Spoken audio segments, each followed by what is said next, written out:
E aí, pessoal, como é que vocês estão? Tudo bem com vocês? Estão fazendo a parte de vocês nesse isolamento social tão necessário para a gente manter o sistema de saúde minimamente funcionando, né? Para a gente respeitar e valorizar esses profissionais de saúde, todos eles, os médicos, os enfermeiros, os paramédicos, o pessoal, né, do resgate, corpo de bombeiros, polícia, o pessoal da limpeza, né? O pessoal da Copa, das lavanderias, todo mundo envolvido nessa história do sistema de saúde, porque é para não colapsar que a gente está fazendo esse isolamento social, para, enfim, não colapsar o sistema de saúde, para que esses médicos também não fiquem perdendo centenas de vidas todo dia, porque emocionalmente, imagina o impacto nessas pessoas, né? São seres humanos, afinal. São super-heróis, já que o mundo gosta de eleger heróis, mas são seres humanos, afinal, com todas as virtudes e fraquezas de qualquer ser humano. Então, esse isolamento social, ele me permitiu assistir algumas coisas no Netflix, né? Dentre as quais um filme que está fazendo muito sucesso, ele tem causado um rebuliço danado, chamado O Poço. O filme se chama O Poço, El Hoyo, em espanhol, ou então a plataforma, né? The Platform, em inglês. Então, alerta de spoiler, queridos. Né? Se você não viu o filme, para esse vídeo agora, neste momento, e vai lá ver o filme.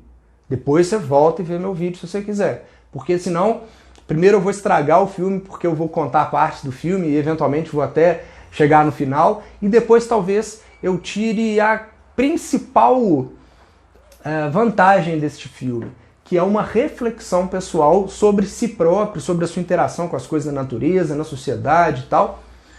E eu posso te direcionar a uma conclusão minha, mesmo que seja para contestá-la, né?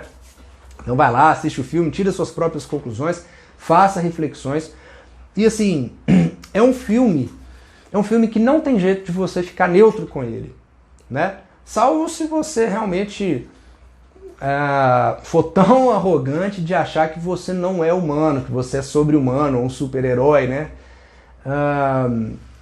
Você comprou tanto essa propaganda das virtudes e dos sacrifícios que te tornam heróico e que você é sobrelevado em detrimento dos outros, que talvez você não consiga se enxergar, né, na sua pequenez humana. Mas se este não for o seu caso, certamente você vai ser impactado como eu fui, né? É uma ótima oportunidade de você ressignificar as coisas da sua vida, é uma ótima partida, né? Um ponto de partida para você se enxergar, para você começar a procurar ressignificar as coisas na sua vida. De modo que esse filme ele permite diversas interpretações possíveis, né? Eu já li algumas ideias que não são contrárias entre si, na verdade são ideias pontuais em feixes do saber, vamos dizer assim. Tem filósofos discutindo, psicólogos discutindo, tem juristas discutindo, e eu venho fazer aqui a minha humilde, eu não diria nem humilde contribuição, a minha humilde interpretação. Quero compartilhar com vocês a minha percepção, o que me impactou desse filme, né? Então a história do poço, o cara voluntariamente vai para o poço por um motivo que deve ser importante para ele, e encontra outra pessoa no primeiríssimo dia. Ele acorda lá no andar que ele tem, e aí ele começa a perceber as coisas como são, a partir da história que esse cara conta, mas a partir também de sentir na pele, né, algumas coisas, e aí sim ele entende como é que as coisas funcionam e devem funcionar. E o Poço tem pouquíssimas regras, ele é praticamente uma reprodução, sei lá, talvez ele seja praticamente uma reprodução de uma anarquia, porque ele tem poucas regras para você entrar, e ele tem poucas regras lá dentro, né? Ele te dá o mínimo de estrutura para você dormir, para você não morrer de frio, e te dá água encanada, talvez o lugar para você fazer suas necessidades, e você tem uma plataforma que desce com comida. Talvez essa plataforma seja a representação no filme, mas na vida real, né, se a gente pudesse traçar esse paralelo, de recursos materiais na sociedade moderna, mas que ao fim e ao cabo tudo serve para a sobrevivência mais ou menos confortável das pessoas, né? Então muita gente foi pensar no nos sistemas, nas camadas da sociedade, vamos dizer assim, criticando talvez todos os sistemas que o ser humano conseguiu desenhar, né, e aplicar na prática, capitalismo, socialismo, comunismo, todos eles convivem com essas camadas de desigualdade, digamos assim. Por exemplo, o comunismo prega o oposto, mas todos os lugares que o fizeram na prática, ou pelo menos no nome, né, no nome de uma ideologia oficial do Estado, o comunismo não era um comunismo real, vamos dizer assim. Mas, de todo modo, a ideia do poço, ela talvez permita entender que aquilo ali seria uma reprodução artificial da natureza selvagem. E eu cheguei nessa conclusão porque na natureza selvagem, os animais de determinados lugares, eles estão submetidos a condições, por exemplo, ambientais. E aí você pega, por exemplo, uma savana africana, na oportunidade da primavera começa a florescer, e a vegetação começa a ficar mais frondosa, os animais começam a sair, reproduzir, não sei o que, então tem fartura para os felinos de grande porte, né? E quando está num período de seca, de estiagem, esses felinos não têm como alimentar fartamente. Ali é o desespero. Talvez o desespero da mobilidade, né, que esse filme, O Poço, trouxe pra gente quando há uma mobilidade mensal. Às vezes quem está em cima cai para baixo, quem está embaixo vai para mais para baixo, ou fica próximo de onde estava, ou vai lá para cima e tal.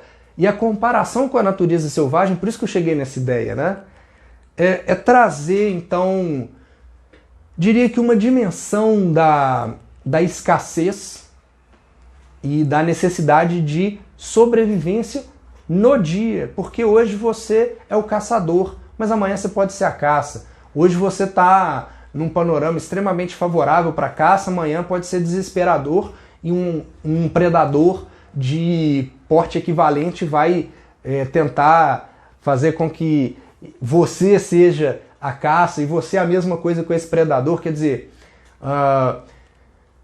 compromissos utilitários que são firmados no momento de pujança, né? Por exemplo, sei lá, um leão não caça um tigre porque eles vão se matar ou se ferir gravemente e tal, que todo mundo sai perdendo, mas no momento do desespero é cada um por si tentando sobreviver a este dia.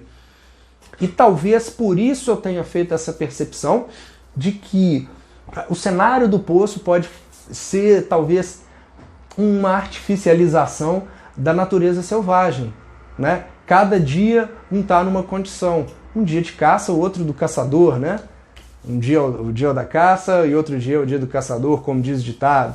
De modo que uma reflexão a partir disso que eu comecei a buscar, e na verdade eu já vinha fazendo essa reflexão antes, é que em todo e qualquer sistema de organização, inclusive a negação do próprio Estado, como a anarquia e tudo mais, o indivíduo, o ser humano, ele traz aquela carga selvagem que ele tem, que todos nós temos, dos mais ao menos civilizados, vamos dizer assim, né? De modo que quando você traz essa natureza selvagem dentro de si, em algum momento, em alguma condição, pode florescer o que você nunca imaginou que você seria capaz de fazer. Uma barbaridade, né? Uma crueldade, vamos dizer assim, uma maldade. Eu que defendo que maldade é um conceito puramente social e está totalmente desvinculado da existência natural de qualquer indivíduo. O fato, então, é que o ser humano traz essa natureza selvagem para dentro de qualquer coisa que ele tenta artificializar, qualquer organização social. É isso que o Poço me permitiu concluir em relação à sua ambientação, em toda a sua narrativa central, né? Eu diria então que essa tentativa de dobrar a natureza e artificializar a natureza como a gente faz nesses modelos sociais, nessas organizações sociais, né? Sejam elas quais forem, seja uma organização do Estado, da igreja, da família e tudo mais, seja qual for essa interação social que você artificializou ali, você traz aquele caráter humano, que algumas pessoas vão dizer que talvez seja a falibilidade humana, né? O humano é falível por excelência, por natureza, e tudo que a gente tenta fazer tem uma falha essencial, porque é um sistema artificial construído por humanos, seres falíveis, errantes e tal. Então,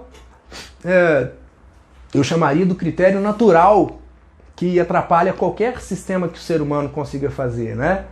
E a gente está discutindo isso, inclusive, na programação da inteligência artificial, que não é um negócio que nasce do zero e começa a aprender. É um negócio que tem um direcionamento humano. E naquela tecnologia que o ser humano edificou, naquela língua de programação, naqueles códigos e tal, seja no hardware, tem o contexto humano por trás daquilo. E sempre vai ter, porque o ser humano deu o start naquilo. Então sempre tem um contexto de naturalidade ou de natureza selvagem em qualquer artificialidade que a gente tente fazer. É isso que eu traço de paralelo do filme, um pouquinho diferente do que outras pessoas têm falado, né? Com bastante propriedade, não é contrário, não é excludente com outras concepções desse filme. Por isso que a história desse filme é fantástica, e tem que ver uma, duas, três, quantas vezes quiser, para você, de repente, se ver retratado naquele filme e se colocar em cenários dos mais diversos, né? Pode ser coincidência ou não, esse filme foi lançado na época da pandemia mundial de Covid-19, que é o que eu comecei falando aqui sobre solidariedade, né? Sobre você fazer um sacrifício real. E no final das contas, o filme ele também dialoga com esse momento. Mas eu até tive a oportunidade de ver o redator, um dos redatores desse filme, falando que foi uma coincidência e que, na verdade, este filme ele retrata todos os momentos da humanidade, inclusive esta oportunidade da pandemia, né? A questão da solidariedade, do estilo de vida, das camadas da população, do privilégio, porque afinal o vírus é democrático em alguma medida, ele está vitimando pessoas de várias classes sociais, na verdade ele está contaminando, né? O contágio atinge pessoas de todas as classes sociais, mas tem gente que não consegue, por exemplo, ter alimento durante o isolamento e precisa da solidariedade de outras pessoas. Agora, o que não é solidário de jeito nenhum, por exemplo, é essa questão do acesso aos bens materiais, a plataforma, né? Onde os de cima vão comendo tudo e pro de baixo sobra geladeira vazia, com água e um punhadinho de arroz. E o próprio acesso à saúde. Os leitos privados, por exemplo, são talvez muito bem equipados, mesmo que o SUS seja um dos sistemas mais fantásticos de saúde pública que já conseguiram conceber, inspirado no modelo inglês, que é um ótimo sistema de saúde, né? E que, diferente da Inglaterra, o brasileiro reclama muito do SUS e faz pouco para ajudar, né? O fato, então, é que o final do filme é quase que uma mensagem cristã, né? Ele tem uma relação com Dom Quixote, o cara leva, inclusive, o livro, né, Dom Quixote, de Miguel de Cervantes, para fazer a leitura durante o poço. Ele achava que ele ia ter lá um período de uma colôniazinha de férias. E aí tem uma relação com esta obra, né? Mas no fim das contas, o final para mim foi o auge da moralidade cristã. Foi quase que uma representação da vida de Jesus Cristo, né? Que veio à Terra para... veio como filho de um casal de pessoas simples da época, mas que na verdade ele era filho de Deus, então ele teve uma série de dificuldades mundanas para ele conseguir entender e atender ao chamado divino, né, de salvar a humanidade. Então foi o que aconteceu no fim das contas com a personagem principal do filme, né?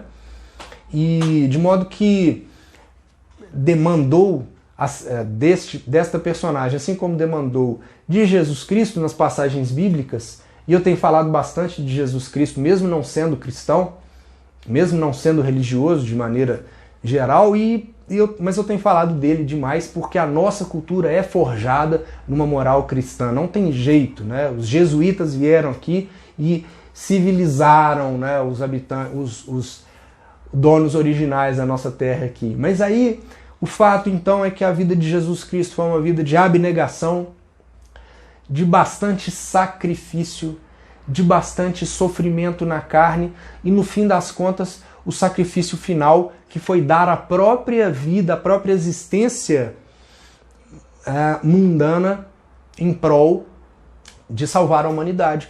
No fim das contas, foi isso que fez a personagem principal, porque no final das contas ele encontra a criança, que uma outra personagem que andava pela plataforma, né, matando as pessoas e tal, era o que ela fazia, talvez mantendo o seu filho ali, e no fim das contas essa mãe morre e a personagem principal coloca a criança na plataforma e está em cima da plataforma para subir, porque ele queria passar uma mensagem para as pessoas que trabalham lá em cima que não estava legal lá embaixo, que tinha problemas no sistema, na concepção do sistema, talvez.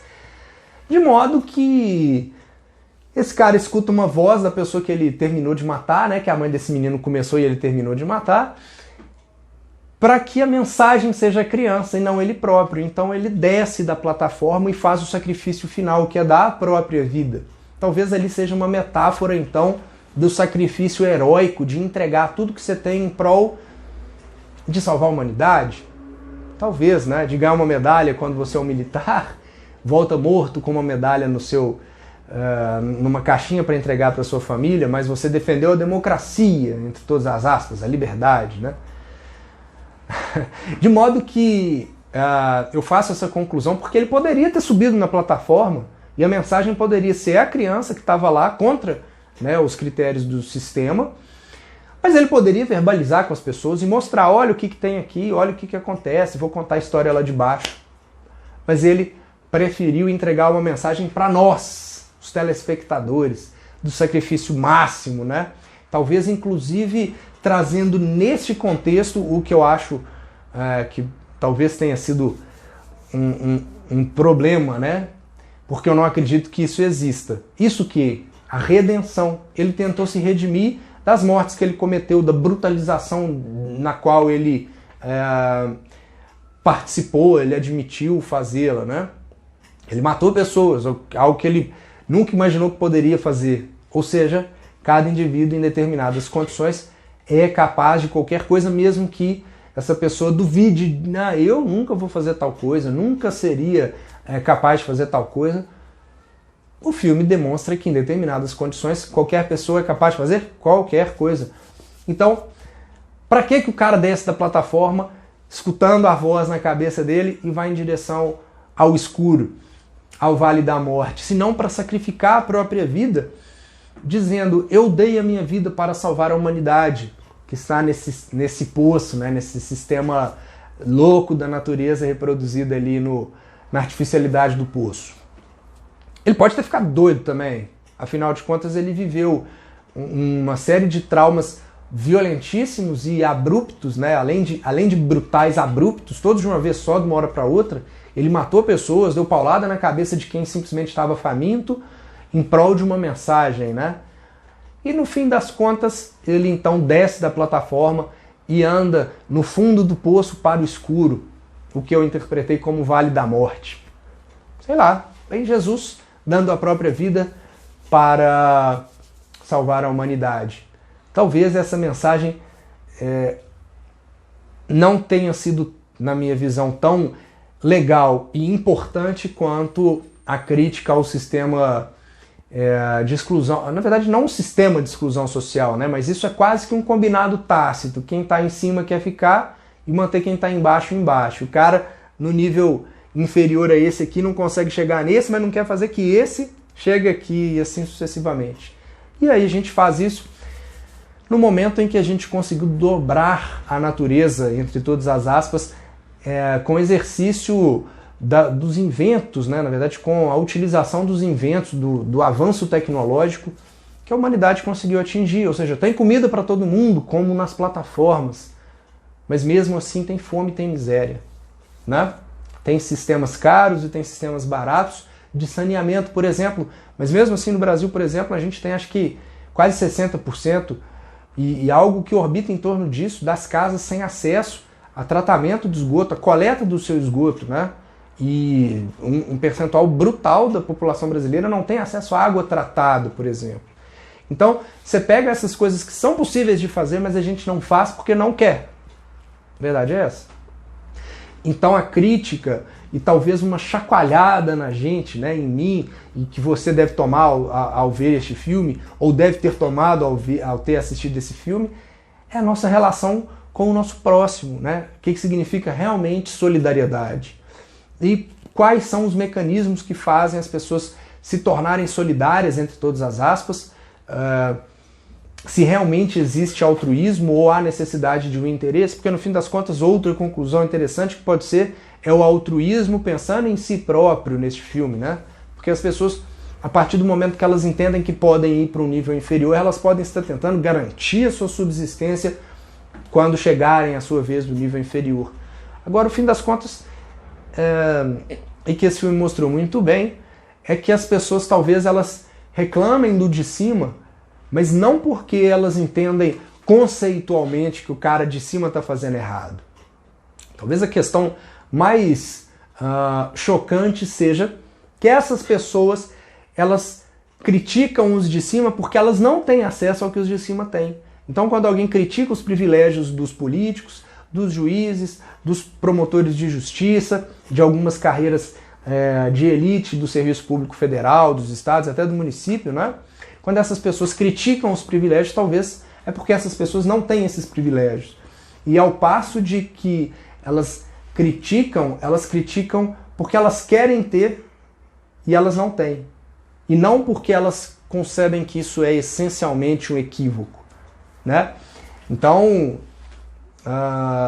no fim das contas, talvez a própria obra de Miguel de Cervantes, né, o Dom Quixote, ele tenha sorvido nessas percepções cristãs que eu falei, dessas questões da desigualdade social.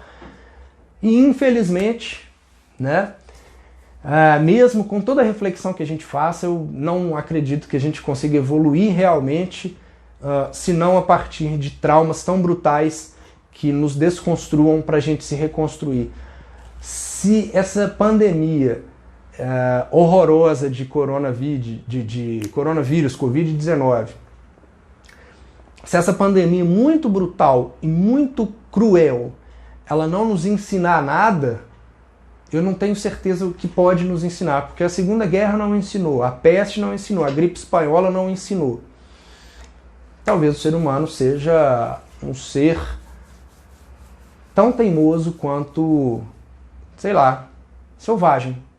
No fim das contas, então, para mim a mensagem final que este filme passa é que todos nós conservamos o que há de selvagem em nós e trazemos essa selvageria para tudo que a gente tenta construir a partir do intelecto humano. É isso, meus caros. Tem várias outras coisas que dava pra gente falar, mas todas as vezes que eu tentei falar alguma coisa desse negócio, ficou extremamente grande e o negócio é tão profundo e complexo e tão, diria, abstrato, mas tão impactante que você pode discutir isso em vários enfoques diferentes, todos eles válidos. Então eu queria contribuir com esse pequeno pensamento que eu tive a respeito disso, né?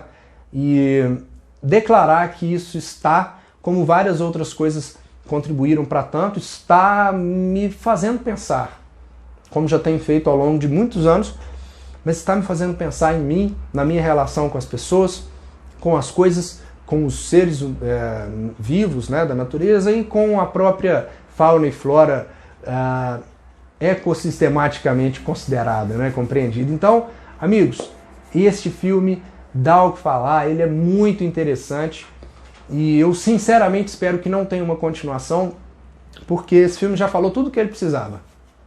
A continuação vai ser tipo um Duro de Matar 5, né? Não vai ser legal, não. Eles vão investir só no que faz sucesso, é isso. Beleza, queridos? Então vamos fazer nossa parte, vamos refletir, vamos pegar a vida real que está chacoalhando a gente, vamos pegar as representações cinematográficas, literárias, teatrais, musicais e vamos também refletir a partir delas. Vamos nos permitir ser tocados na nossa alma para a gente refletir sobre as coisas da vida, sobre as coisas que realmente importam e sobre solidariedade. Todo papo ele orbita em solidariedade. todo o papo orbita em torno de solidariedade. É isso. Beleza? Grande abraço para vocês. Fiquem bem.